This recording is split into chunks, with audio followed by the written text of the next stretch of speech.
But once you fall down, it doesn't mean you just remain on the ground. Get up, stand up, and walk.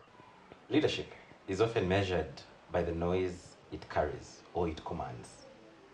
The offices you hold, the population that you command, or the power that is exercised. Leadership could be the visibility it brings.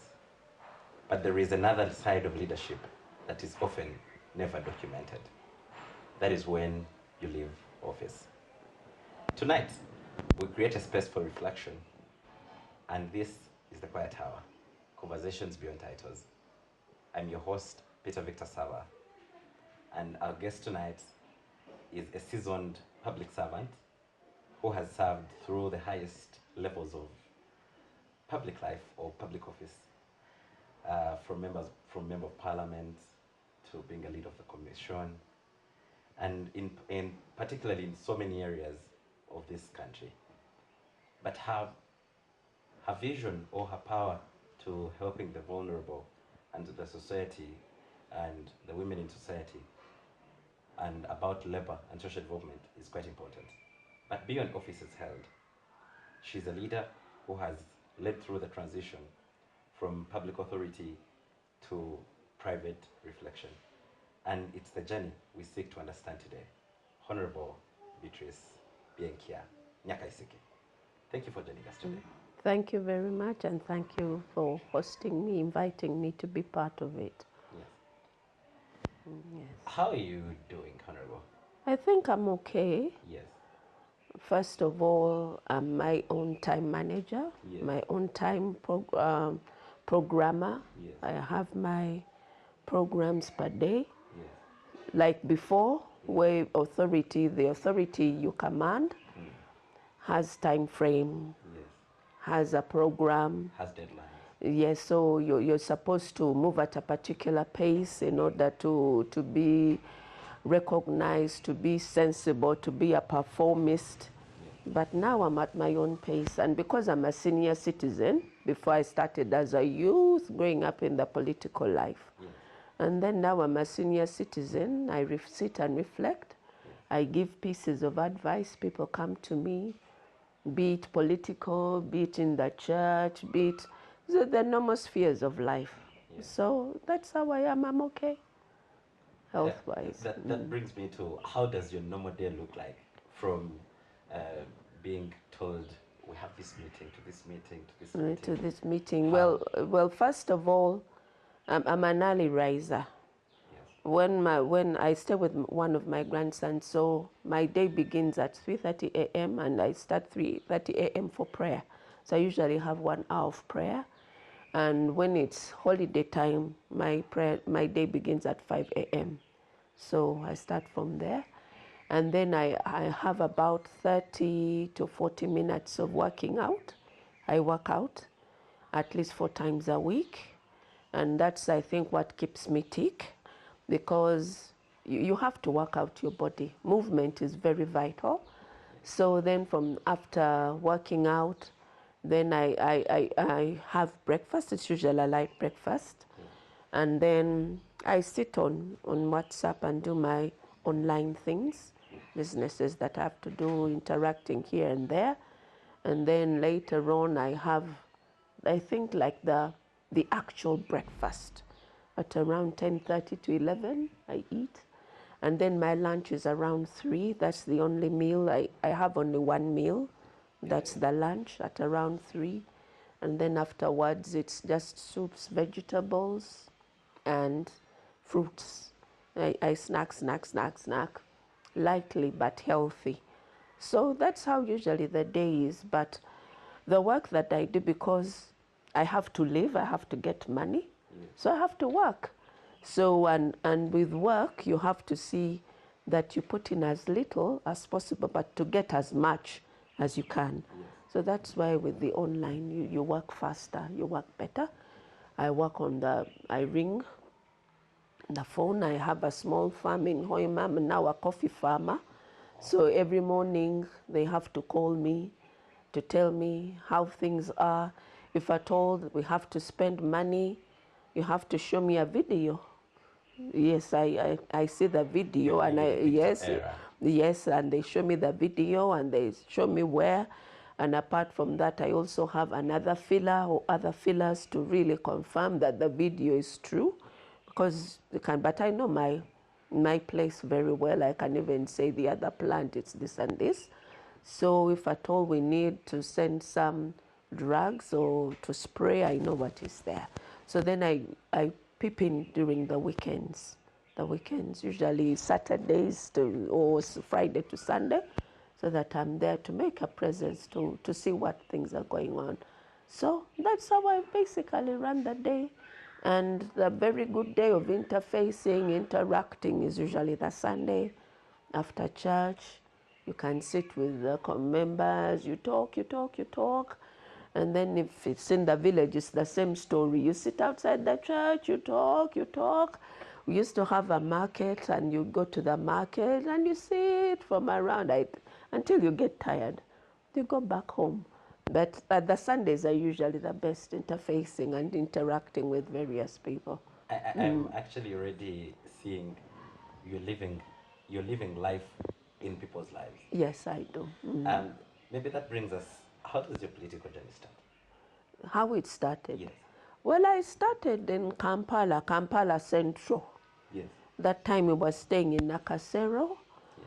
And then the elections came up of being LC elections. And that time, before I joined politics, I was a member of staff of parliament. I was assistant editor of the Hansard. So we saw what was going on. The Ministry of Local Government is arranging. Then it occurred to me that probably let me stand as secretary for women. I shouldn't just prepare, organize elections for others. I should also I needed to participate and part of it. So that's how it was. And that time it was Nakasero 2 village. Yes. So Nakasero 2 village, the people that were there, we had permanent secretaries, under secretaries, we had doctors, we had professors. And my husband was a doctor then, and he has his own network. I also had mine. So when we went to stand, I put on the busuti. Because I asked someone, but that was my late uncle. That time he was the secretary for youth, LC3, Kampala Central. Then he told me, you're going to stand, you should put on a busuti. But I told him, but Nakasero, we are not the busuti type. He said, I am telling you, before you utter a word, the Gomasi will have spoken for you. And indeed, that's what I did. I put on the busuti, and everyone was saying, hey, doctor's wife, what's happening? I told them I want to stand for secretary. They said, oh, we are going to give you your dress like the lady. Not that the others want, but because they came casually dressed, they're putting on trousers. So I beat them at it. So then I went on to Secretary LC2. Then I thought probably CA came on. And I thought probably I'll give it a shot in Kampala, but I was guided by the leaders then. That was Captain Babu, was amongst them. Alice Mwanguzi, that time she was Secretary for Women LC3, guided me that it's better to go to Hoima. So I said, but you know, I'm an on and off. I'm not permanently in Hoima. I don't think it shall be that easy. But Alice Mwanguzi had her network, and she introduced me. Now, Hoima is, I now call it the Greater Hoima, because it had, that had Chikube, the Hoima City, yes, and Hoima district. Yeah, so that was it then. So I went.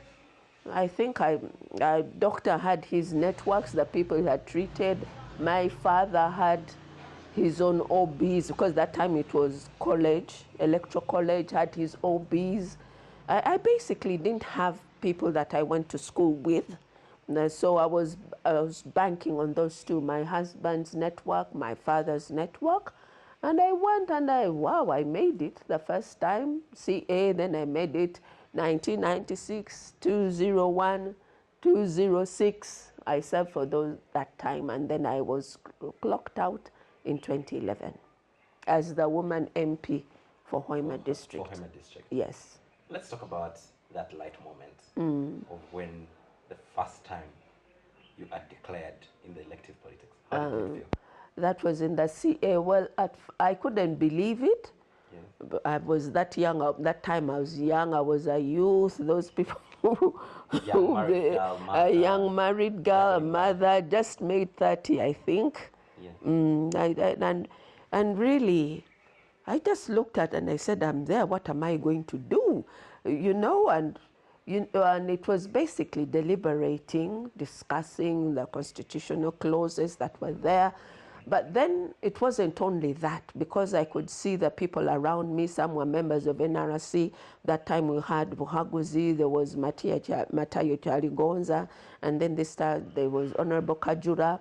There were already honorables, and for me, I'm a first-timer who was joined, and I could see they were, yes, and I was seeing what they were doing was more than me who thought of deliberating. So I decided to also try to emulate what they were doing. But in my mind, I thought that I'm just going to, for the constitution making, and that's all. Because that time I remember I had tried I vied in 1992 when our MP, the woman MP that time, it was Hajati, I forgot it, Chitunzi, she had passed away. May her soul rest in peace. So I had tried to come, and then I didn't get the necessary people, but at least I tried to market myself that I'm a potential, I can make it. So they tried to explain to me what I should do, what. So I tried to follow what they had told me.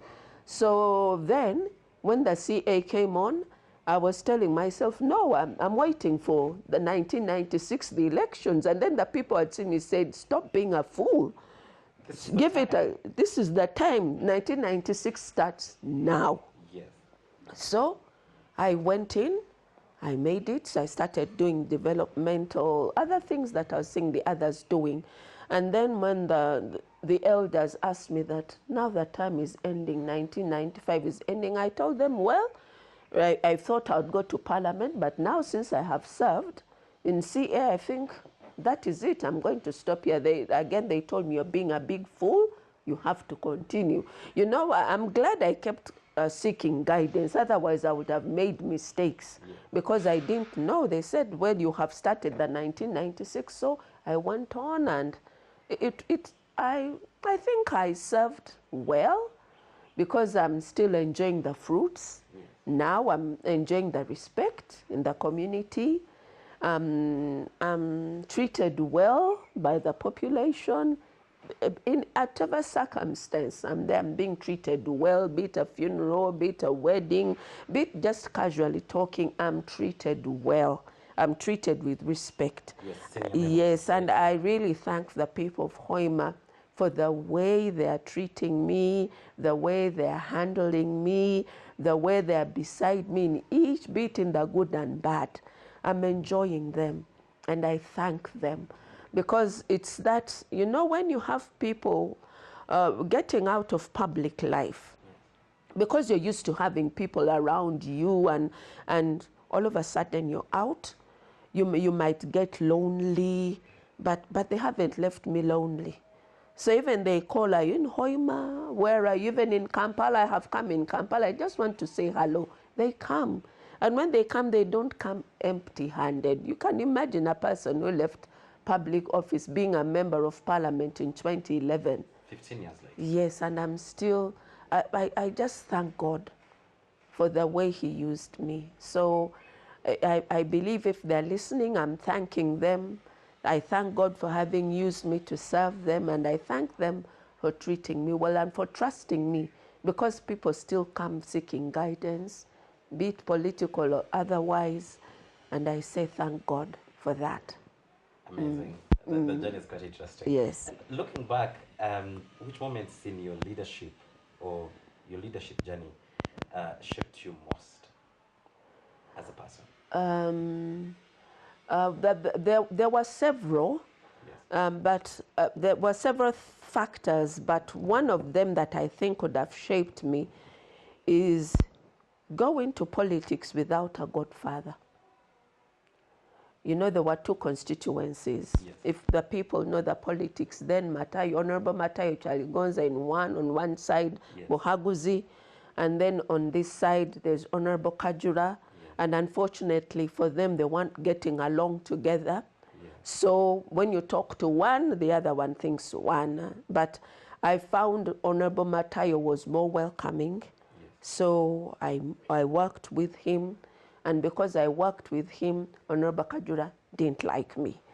So that situation molded me in order to make constructive decisions, because you find your people support them, and they're the people that elect them. But then they don't work together. But then even if they're the ones there, you find also Honorable Kajura is also bringing his own people to stand against you.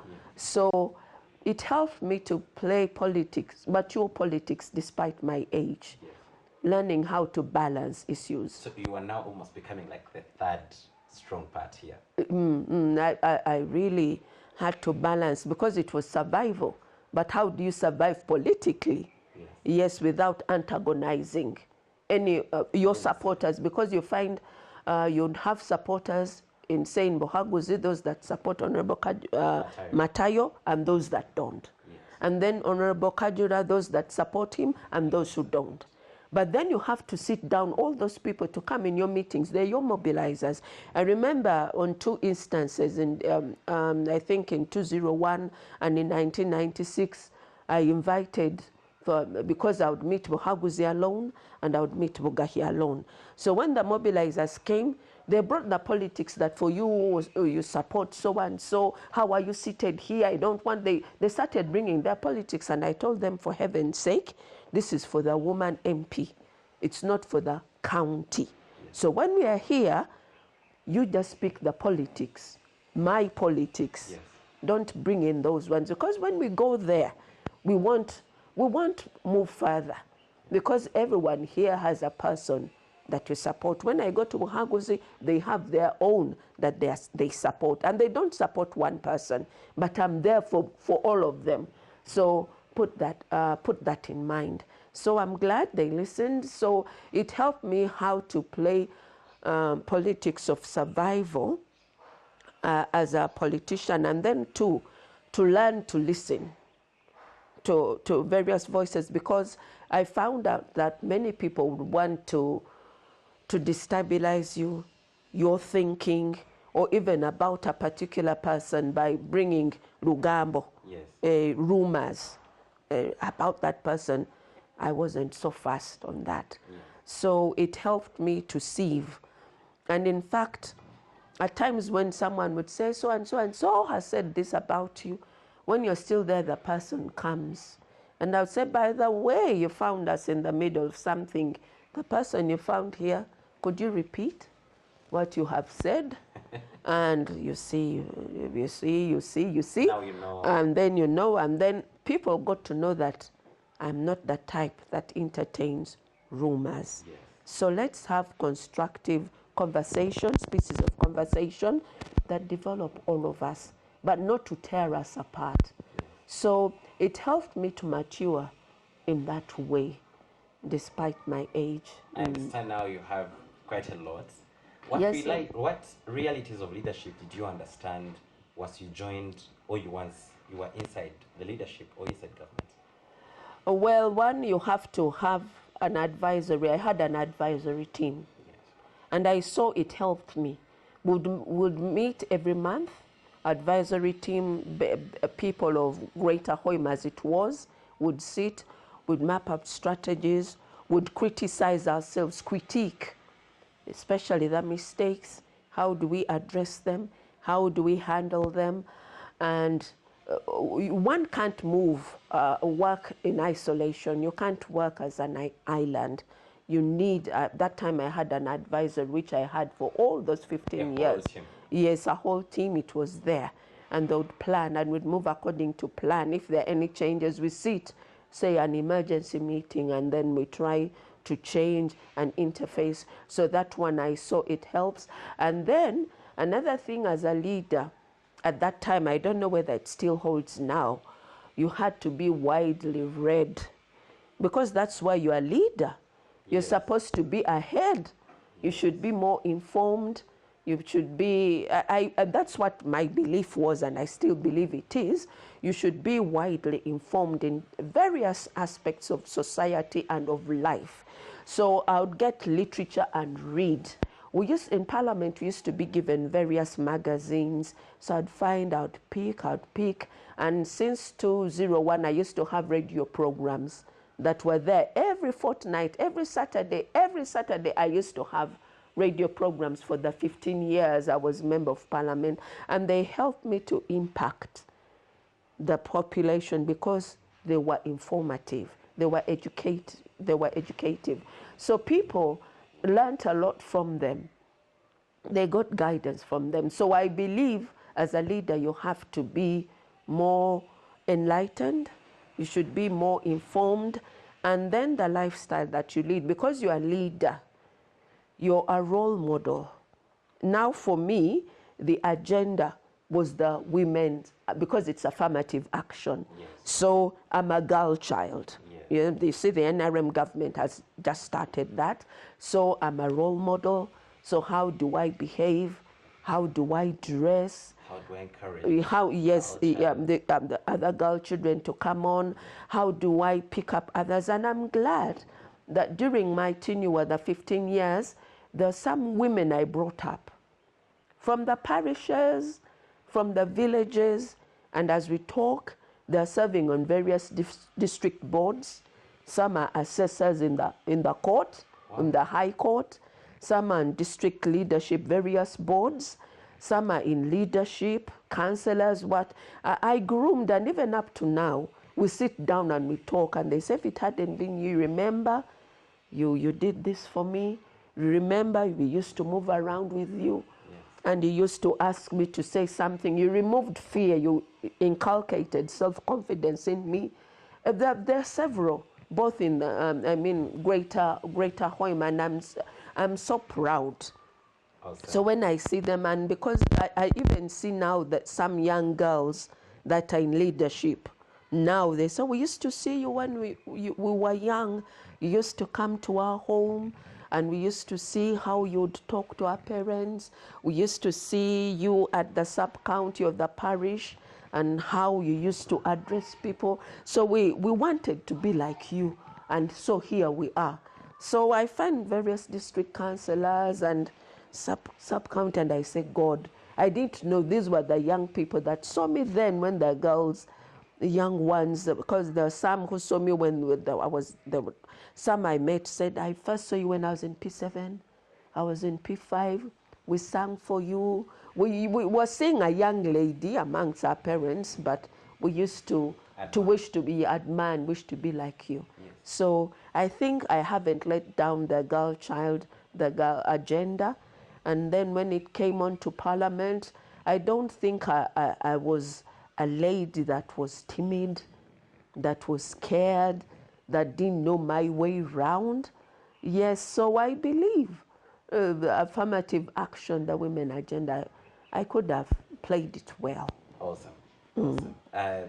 We are talking to a person who has a whole advisory team with, the generation today has a problem with telling them, I saw you when I was young. I'm glad that you're not scared to hear that. When someone tells you, in Uganda they call it, nakulabanga nchali muto. That means you're so old. Yes. By the time someone is telling you they were young, that means they were quite so old. Maybe you tell us about, now the leadership is rolling. Everything has rolled. The election has happened. And the results have come otherwise. Tell me about that night. Okay, first of all, you can't say that by the time the night has ended that it's just landing on you that you're going to lose. You can see some indicators that you're going to lose. So that's what happened. I saw them, and I just told that was in 2010 in the primaries, I just told my people we are going to lose. The advisory team? Yes, and we talked because we were on phone, we were talking, we couldn't sit down together, so we are losing. So it's time to pull ourselves together and remain firm. And as I said, I always believe I'm a leader, so I should be in the lead. But then you have your followers behind you. So when we discovered, okay, when it was declared after, by the way, in 2010 when I lost, there were so many irregularities that the people at the end of the day, they couldn't even determine who the winner was. Because it was Stoffers and then Harriet who remained the ones, and I was tailing, I was third. And even them, they couldn't tell who was leading until they had to hold one sub-county that was remaining, that was Kigorobia. Whoever won was to be declared the leader, yes. The winner, because there were so many irregularities. So what I did, I also had to know that I had to make it softer for my supporters, a soft landing. So I had a political assistant, Jacinta Nyamahunga. I had her since 2000. So I told her, let's dress properly. We just put on our gomasis and we walked around town greeting people and what. Of course, people were surprised to see me. Some were crying, some were what. So I told them I have to break the ice. It's not the end of life for me, and I don't want it to be the end of life for you. So you have to pick up your socks. You go with the leader that is there. My tenure is coming to an end. So I moved around town, most of streets and what. I started, I think, at around 9 a.m. and around 1, I returned home and I was thankful. I was happy I had done it. And then you were doing this just to let your supporters calm down. And myself also. And yourself yes, yeah, because, you know, what I observed, because I would see the people that would lose, their supporters, people keep pointing fingers at them, making life very hard for them. You supported so and so. Where is he? Where is she? You know, that sort of thing. It's not healthy, but that's the way our people carry out the politics. They try to ostracize them and see. So I had to do it, and also to do it for myself, to show that I've accepted defeat, and life has to move on. So you're conceding. Yes. Was walking to town. Yeah, walking to town, and greeting them, yes. And then when I was remaining with a month to leave politics, my tenure ended, it was 2011, it was. So in the last 1 month, I paid for airtime on radio. Basically, I think it was Radio Hoima, Radio Hoima. I had framed up a message. It was running, I think, for about 3 minutes. Talking about my political journey, that it has now come to an end. I thank the people. It was a way of saying goodbye to them. Every day it would play 3 times, morning, midday, and after and evening. Morning for what the last 1 month, as I was saying bye to the people. So it was a gradual departure, not the and you leave. And I saw it was good. It worked for me. And I kept on with the people. So that time I got other appointments, they came on, and I kept on serving the people, those that I can help, even up to now, those where I can help, I do the needful. And the technical guidance or the wisdom, that is everlasting, because God gave it to me. I pray for wisdom every day, even up to now. I pray for wisdom. I pray for knowledge, and I seek knowledge, so I have them, and I thank God for that. The financial muscle could have reduced, but I'm still able to help here and there as and when I can. Now it's a new whole season. You have prepared your people. You're telling them, I am going. Yes. The political time has come to an end. Yes. How did that season challenge or reshape your sense of identity? Well, first of all, I looked at the age. That time I was young. Yes. There were various angles I could look at. I'm a young lady. Just joined politics when I was, I think, 30. So now I have grown. 15 years I'm there. You see, now I'm in my 40s. I have grown up. Yes. With the people. I started with older ones. Some are passing away. So I knew that as I move along, I'm gaining experience, I'm gaining wisdom. So I'm also, I'll at one time be a pillar to whoever shall be, because it's like a forest. You cut down and then others come up. It helped me to realize as I was moving in politics that things are not static. Even me, I'm not static, I'm growing older. And I'll also be where some people are now who are helping me. And then another factor is that as a lady, a married lady, married young, and then I have moved on as a married lady. Life goes on, but I still have a network of the marrieds. I have to be with them. I'm a Christian. There were so many angles, many ways of networking, both the Catholic and the Anglican Church, I'm there. So you find the women, you find the youth, they're there. Have to be working with them. And the Muslim community, that time I used to be close with them, though I'm not close with them now. Yes, I have my own reasons, but we were close. So there was that. And then there's me, the individual, the Ugandan in me. Yes. The Ugandan in me. Where does the Ugandan in me end?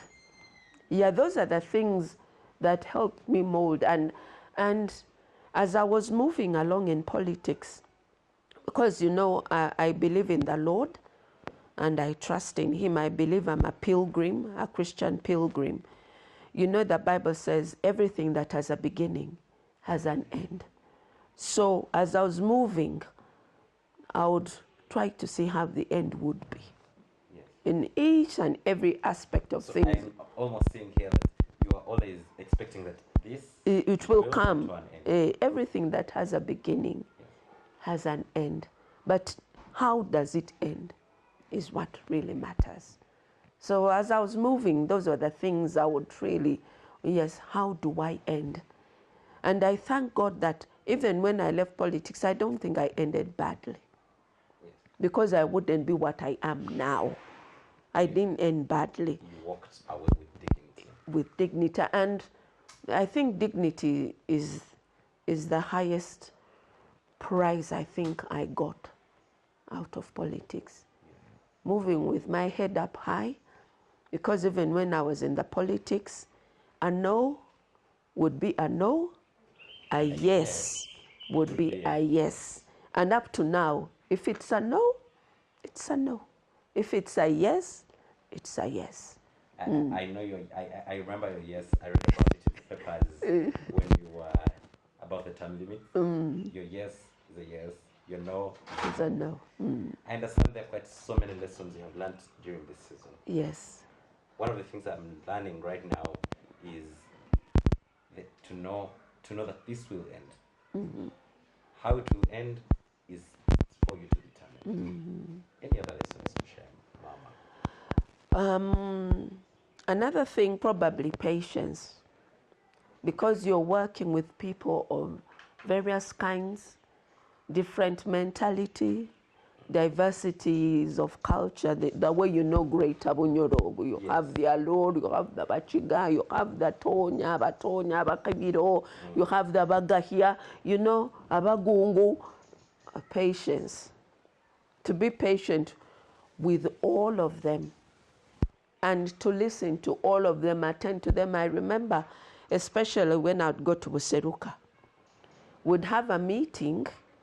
You know, they're basically Alurs and Banyoro, but then there were the people that time, we called them the Bahuma, the cattle keepers, had just come in.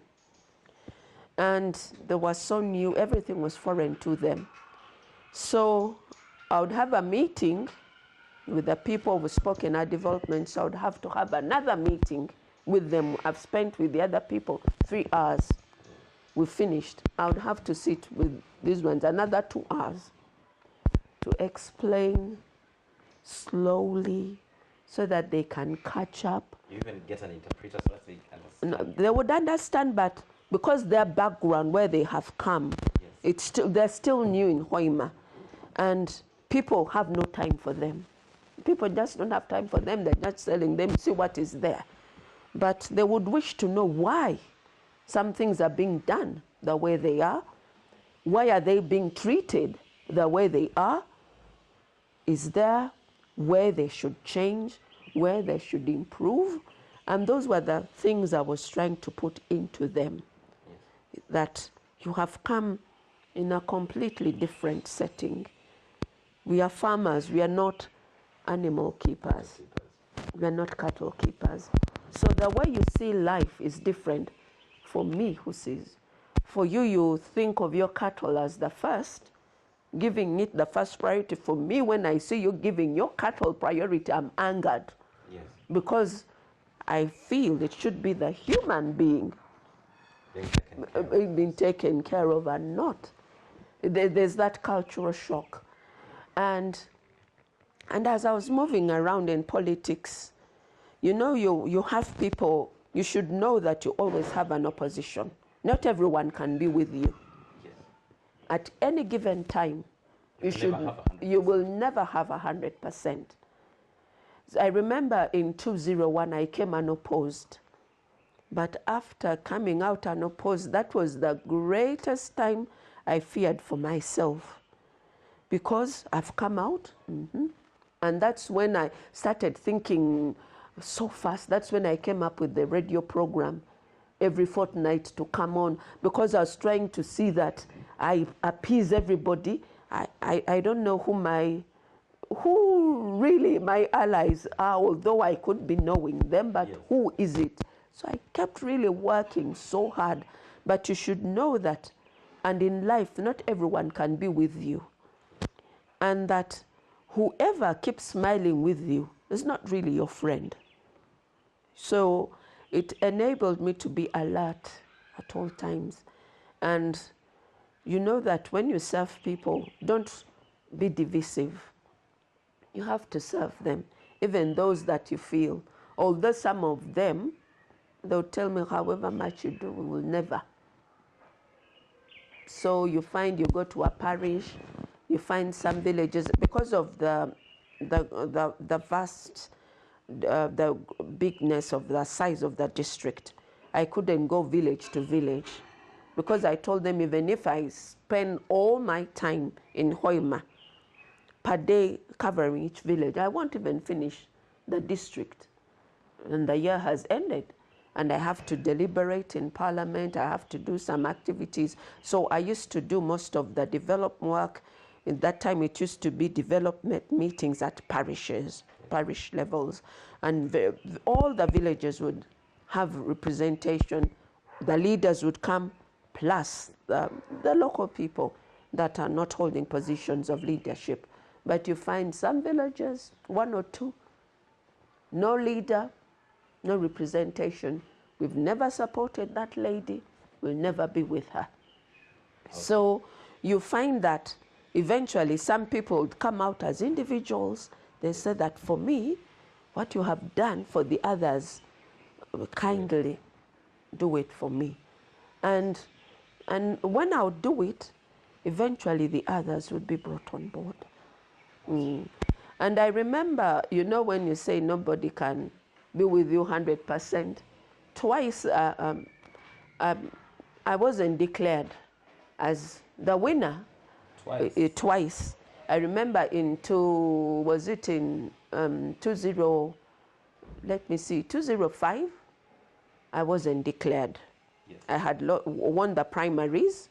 The primaries, NRM. Yeah, that time we had, I think that's when we started. We started going into party politics. And they didn't declare me. They didn't declare me because the district leadership wasn't interested in me. They were not for me. You are not my mobilizers. There we were. And then after winning, then I have wound up. I've come to Kampala. Then I get a phone call at 5 a.m. that elections are going to be repeated in Kizira Nfumbi sub-county. and in one of the biggest sub-counties. yes, and Kaboya sub-counties. Wow. And that chairman was calling. He was the chairman of Buhimba. Then he said, for me, I have refused. He was also a member of my advisory. I have refused for Buhimba, so they're not coming. However, the people have been moving. So you have to see that you facilitate the elections that are going to take place. I couldn't move back to Kampala. You have spent your last coin. I had spent my last coin. And I remember I was on phone up till around 3 p.m. when doctor came back from hospital.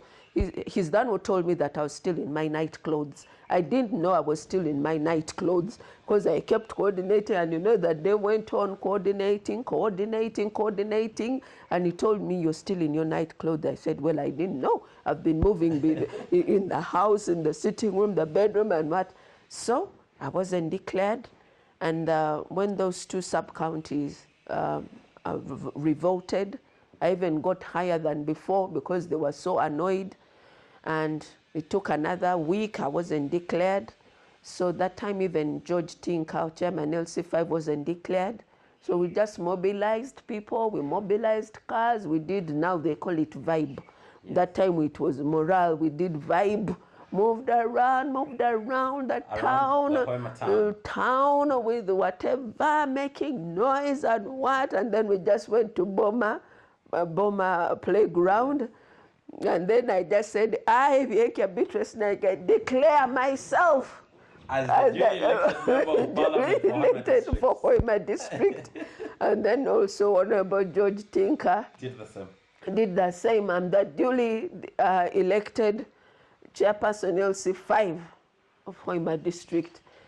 And then it took another 2 weeks, I think, or 3, and then they had nothing to do. Then we were declared. The pressure was too much on them. So those are some of the challenges. It was so interesting because after Boma, we decided to move around until we ended up at the NRM office in town. Now those people, when they saw us coming, they tried to close the office. They tried to watch. Some people held the door. People ran. We held it. But, hey, I told people, don't disrupt anything. Don't destroy anything. We are just going there. They drove off the NRM car very fast. They thought we were going to vandalize things. No, we were not interested. But the right, you know, that sort of discrimination, I don't know whether it's still happening now. It could be having taken on different forms, but for me it was open discrimination, not as a woman, but for who I was and what I stood for. And I remember when I would say I have refused on this particular thing, then they would say, no, it means you're not supporting the movement. You're not supporting NRM. I said, no, I'm supporting NRM, but my thoughts on this particular aspect differ from what I, and probably the others are for it, but for me, I think I'm differing. But I'm still NRM, and I will serve it, and I still am. It has its issues. You know, you can't say that a political party is 100%. No. Yes. Everyone, as an individual, you have weaknesses. You have strengths.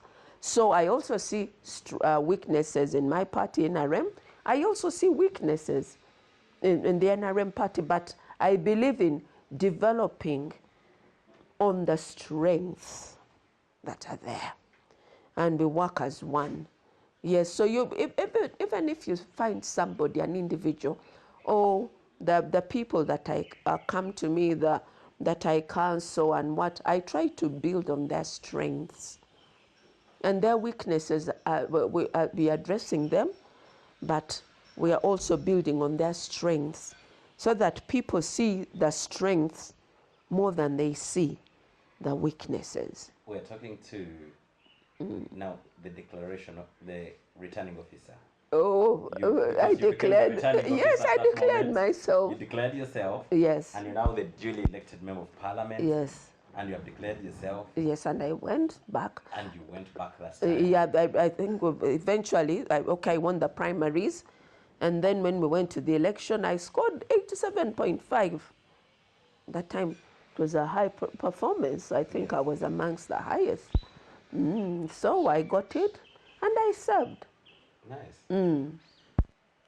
You have won your election, you have declared yourself, and that was your last time. Yeah, because in 2011 I lost. You have served, they have announced, the cameras have rolled off. People are no longer knocking at your door. People are no longer expecting you to come and give them the fortnight program. You have gone quiet. Yes. In Luganda, there is a saying, "Ngegumba ligibize nyama." It has all gone silent. Yes. The noise around your house has gone silent. The advisory committee, I think they have lost a job now. By the way, I still meet them. Yes. I still meet them to interface. In fact, we have to meet this year to wish them a happy new year. We sit down and we just talk and we eat. I just ask them, pick whatever restaurant in Hoima you want or whatever place you want, and we just enjoy. Yes. We eat, we get our own room and we sit, we eat, they drink. Yes, we eat and we enjoy ourselves, remind ourselves, reflect on the present, and each one brings up probably where they need help or assistance or guidance. We are free to talk to one another. I think I last talked to them in August last year or thereabout. I'm still with them. Some are even in leadership now.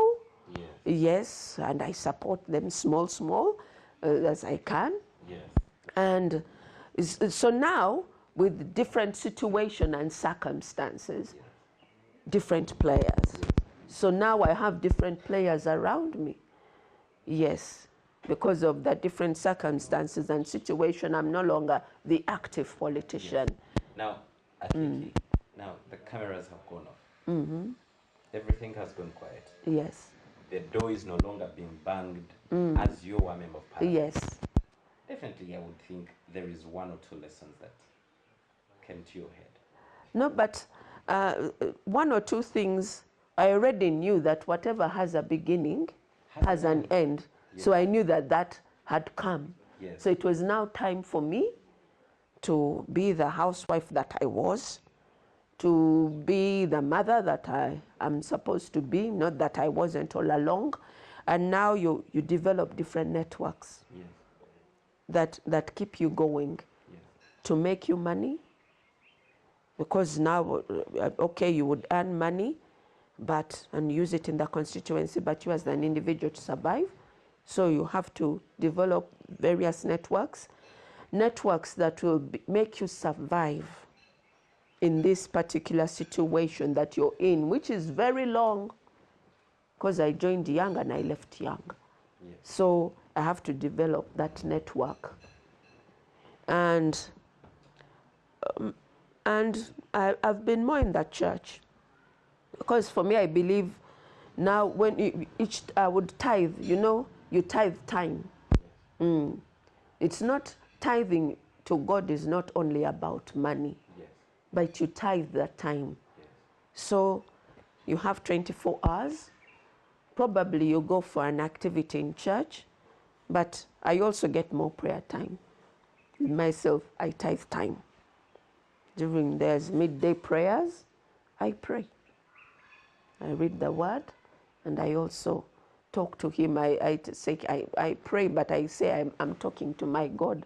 It's my grandson whom after praying at home, I said, but I'm going to talk to God. I'm having my own quiet time. And then he says, well, you talk to God, my bedroom is next to yours, but I've never heard God talking to you. I've never heard God talking to you. Talking back. Yes, so I said, well, the way I talk to him is an intimate way. It's I can hear him, but as you grow older, you will also get to know how God talks to you. You're still a young boy, but so you tithe time. I do other things, various activities. I'm a chorista, I sing. I love singing, and so I sing as and when I get time. I love talking, so in talking, some of those things are what you do, talking to the ladies in church. They call you, they invite you here and there, so I talk, I discuss with them. Yes.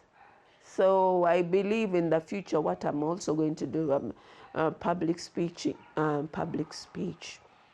I'm going to develop that. In very awesome. In 1996, you're coming to Hoima. You have been advised. You have created the advisory committee or the mentors at that point. What challenges as a young lady, as a young girl, married, working, you have children, now you're a mother, and by that time women were not so many in politics, there are in the not political so many. space. What was the biggest challenge? The biggest challenge was to be felt in the political field, because the field is all with men and you're taking the whole district. So you had to exert yourself double. I really had to work double to be felt, to be known. And it's not easy. You know, the men have a small, okay, not men, the county, it's a small area. And as you said, the women will have just been brought on board. And many men are despising, and at the age, what is she going to do? What is she going to do really? You just look at her, you know? And you know, and I would hear them, and I also ask myself, really, what am I going to do? What am I going to do? So that's when I came up with that idea of the advisory. And then they told me, you can do this. You can do this. But even that I had to do, I had to do it double in order to be felt. Because as I told you, on either side, Bohagozi, Bogahia, there were already the dominant men, figures, prominent, that are known. So now, and as a woman, a leader taking the whole district, I didn't want them to overshadow me. And in fact, I remember them, either of them getting concerned that I want to overshadow them. And I would say, no, I want to be felt that I'm there. Not to overshadow you, but to be felt that I'm around. So that is basically what I felt. You have quite a lot of lessons entering politics without a small group. But you had a mentor. What caution would you give young girls entering politics? By the way, when I joined politics, I also got mentors in the central government. Yes. Now, I can say central because they were ministers at that time. One passed away, one is still around. And the one who passed away, I used to have engagements once a month. It used to be a working lunch, 1 to 3. Standard, 1 to 3. Even the other one, when he left government, I still continued on with him, although now I've taken some time without seeing him, I think 2 years. But they kept mentoring me, explaining things to me, how one should move. They would tell you stories when they were young, my age now, explaining when we were young, it used to be this. And whenever they would explain to me, I would learn a thing or two from them. And then in the district, that time there was the late Haji Babanja. He mentored me, but unfortunately he died in 97, died early just. But he brought me all the way from CA to where I was. And then I had Ambassador Katetejire, that time when he was our RDC. He passed away a year ago. He passed away 2 years ago from his injury. I had him, I picked him on when he came as our RDC. He continued, well, tell me a story now. He was DP that time. And then Haji Babanja had been UPC and then UPM. And then who also did that part, but he also passed away, the late Honorable George Magezi. For him, it was UPC. So those people I met, because they were politicians, I would ask them, how would it go with you? You were young, and so they would explain. So I would pick things, but one of the things that I picked from them, one, as a politician, you should be able to exert yourself in everything that you do. You know that because you need it's political survival, political existence. Yes. And that time it was political parties. So for their respective parties, you have to exert yourself. You should be felt. And then another thing they told me, you should be a person of integrity. And they've already said it, a yes, Is a yes. yes, a no is a no. Don't keep changing yourself. In fact, they used to call it, don't be a kapimpina, a chameleon. Yes. So that when people see or when they know a particular thing, they know it's Beatrice will be able to do this. Beatrice won't do that. Not that she's not able to, but she won't. Yes. Won't accept it. So that was it. And then they also, what I learned from them, because now they were old, teaching me politics is not the end of life. They also were in politics, they had left. But here was I young to them. Young, and I'm with them. I also, in fact, what I'm doing now is what I learned from them. Trees are there, some are pruned, some are felled, they're cut off, but the young ones come on. Yes. And when the young ones come on, the forest will always grow. It will never die. So that the forest will stay. So that's one of the things I'm also trying to carry on, that I learned from them. The forest has to remain. And as Bunyoro, the forest has to remain, especially of women, And I'm there for them. I'm there to guide. The young ones can come in because I joined as a youngster. So we are there for them. What values should they protect regardless of the position of power? What values should they protect? One, we should be honest with yourself. Yes. For instance, if there's an activity has come along, don't say you have to do it, you have to do it. Are you able to do it? Be honest with yourself. I won't manage this, or I'll manage up to a particular level and I'll pass it on. Be honest with yourself.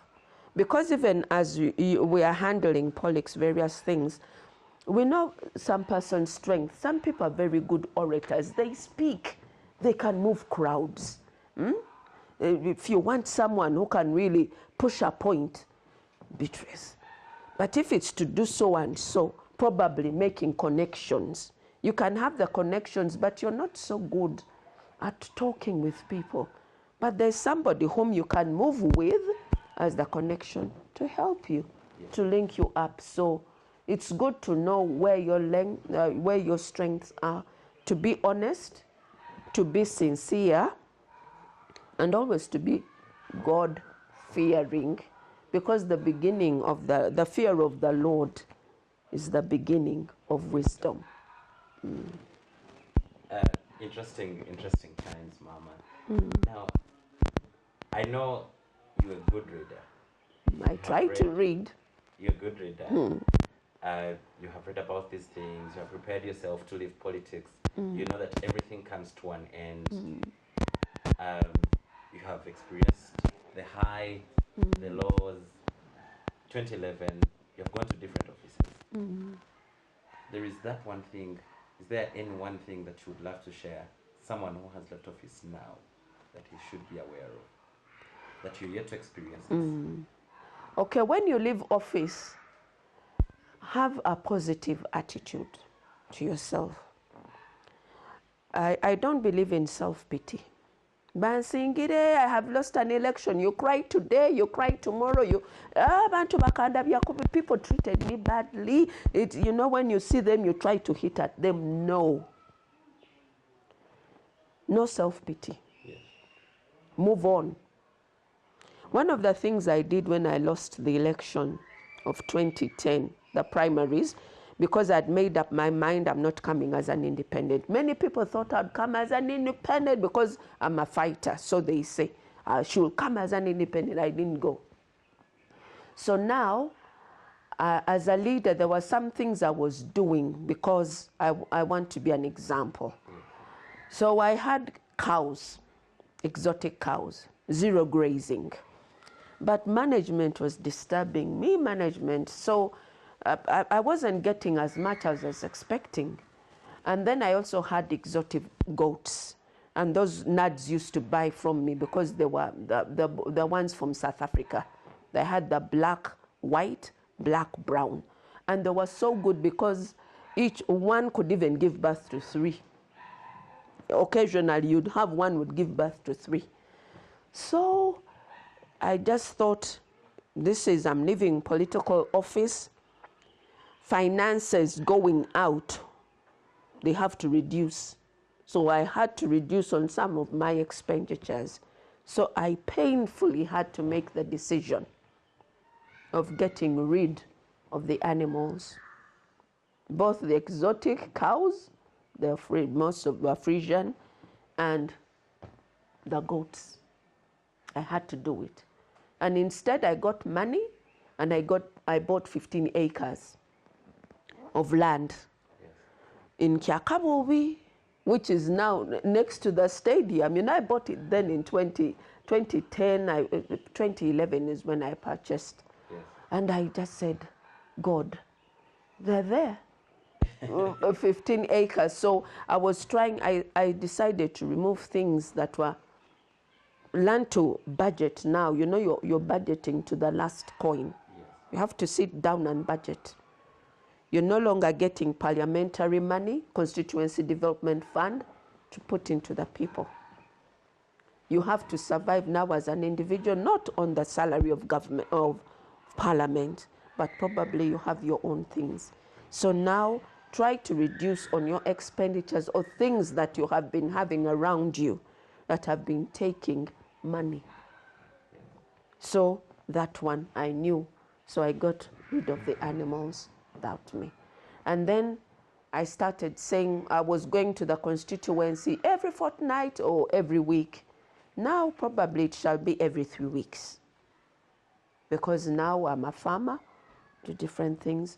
So you turn to plan accordingly.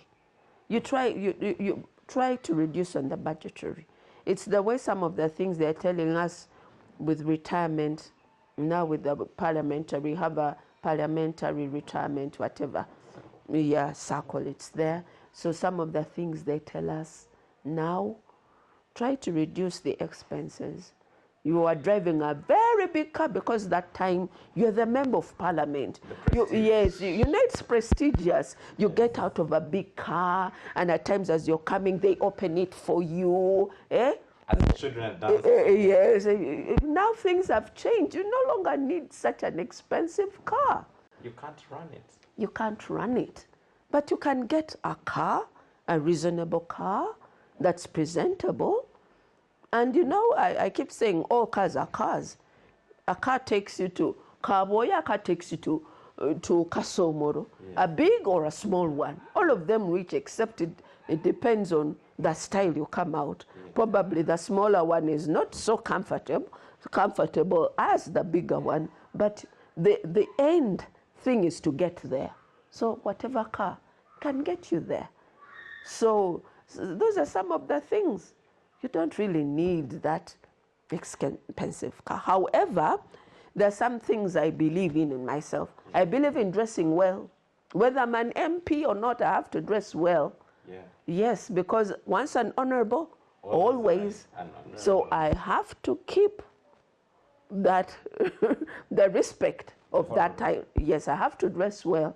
That is one thing I thank God for. Whether I have to keep looking good. Yes, that thing has no beginning, has no end. Yeah. You have to look good from beginning to the end. And then I tell people now that I'm a senior citizen, I invest in myself. Don't think I'll think about you before I think about myself. Whatever coin I get, I have to eat what I feel. I want okuyoya, I want this, I have to eat it.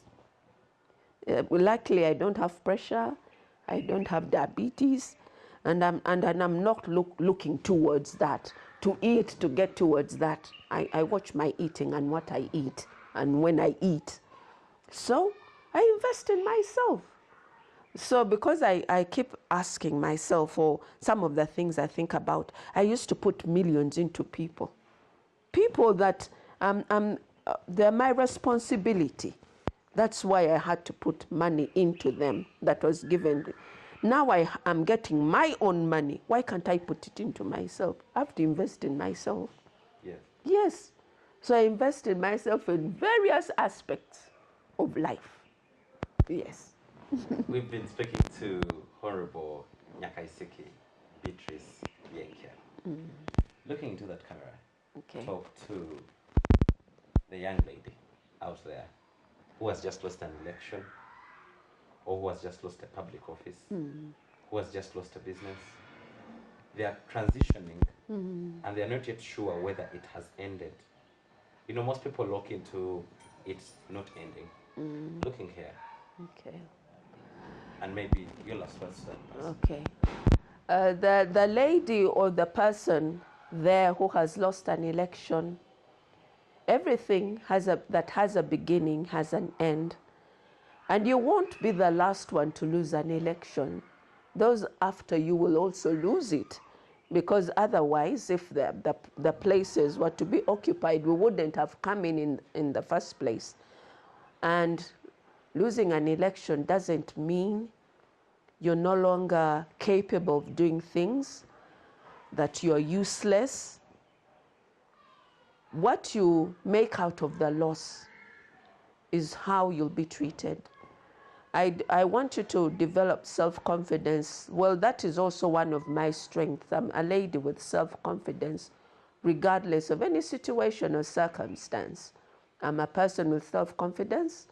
I want you to have it. I want you to develop it.